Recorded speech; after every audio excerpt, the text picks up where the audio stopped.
Well, a good Monday to you.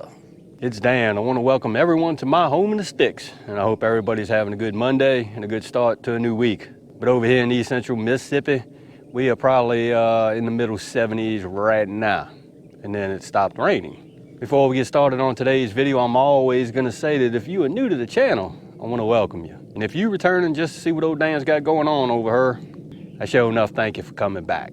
What I want to share with you and y'all today is we're going to talk about row cropping. Row cropping on a small farm. Give me a second, that's what we finna do's.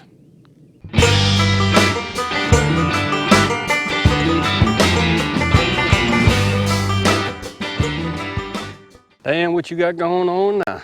Well, I'm here to tell you, last Wednesday, I went ahead and planted out my pea patch. I knew I was gonna get some rain, and that's the perfect environment. A little bit of rain to some seeds that you just put in the ground, maybe ensure some germination. And Wednesday it did rain, but actually Friday into Saturday, there was a really bad storm that came through. We knew it was gonna rain, but we just didn't know how much rain.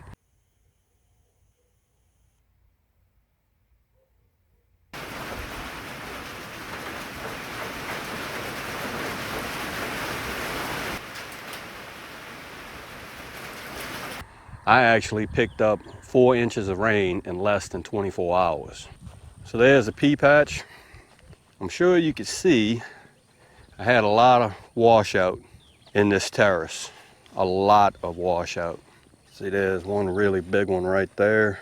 The south end of the field did really well, surprisingly, but there are some really deep washouts. And I kind of hate that because I'm gonna have peas all over the place and the rows are broken.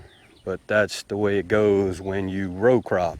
More specifically, I'm row cropping purple hull peas for sale. That's what my intentions are anyways. See down there on that south end of the field, those rows are nice and tight and they look good. But once you come towards the north end of it, it starts to look bad. Okay, Dan, row cropping. Yes, a lot of folks in the South call this type of planting row cropping. The one thing that I did not realize with row cropping is the logistics that are behind row cropping. And there are quite a bit of logistics behind it. The thing about it is, I actually changed the width of my tractor, meaning when I flip the tires around, I actually widen the width of the tractor. And then of course, you have the implement that you pull behind the tractor. You got to take into consideration the width of it and how you're planting. I was thinking I was going to get 6 rows out here, and I actually got 5 rows and 2 small pieces down on that south end of the field. Planted out a lot of peas, but I just didn't realize the logistics behind it. And let me instead of me telling you about it, let me just show you what I'm talking about. Okay, here's the tractor. I got the tape measure out, and it is approximately 62 inches wide from wheel to wheel. It's a little over 5 foot. Okay, here's the Covington planter. Well, if we went from rake to rake, 41 inches. Okay, here's a measurement on the cultivator, and it's 52 inches. And that is a cultivator. Now, the key to doing this is to be able to plant as many rows as you can out there, but also leaving some space to cultivate in between the rows. And that's some logistics that I didn't take into account, especially when I widened the tractor. So we were thinking we were gonna have a good 30, 40 inches between each row. Might have been a little bit more.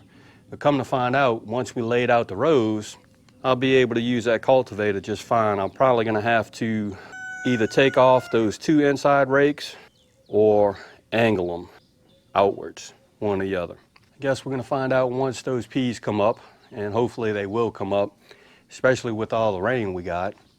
But it's just one of those things, trying to get some row crop going. And the weather plays a significant role in everything in row cropping. So that's what I wanted to share with you and y'all today. Got the peas in the ground last week because I got some rain, but Lord of mercy, Friday into Saturday, it sure enough come a flood over here. Kind of messed the rows up a little bit, but that's just the way that it goes with row cropping. It's just something that you can't avoid. But hopefully those peas will come up. May have a few broken rows, but that's okay. So again, I hope everybody has a good Monday, and I hope everybody stays safe this week amid this crisis that we still have going on. If y'all like this video, go and give it a thumbs up, they help. If you haven't subscribed to the Home to Sticks channel, Lord of mercy.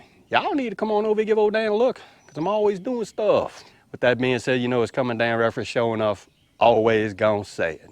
Don't let nobody dull your shine. And I mean nobody, you showing enough, get your shine on, be you, it's important. And Dan will see you and y'all in the next video.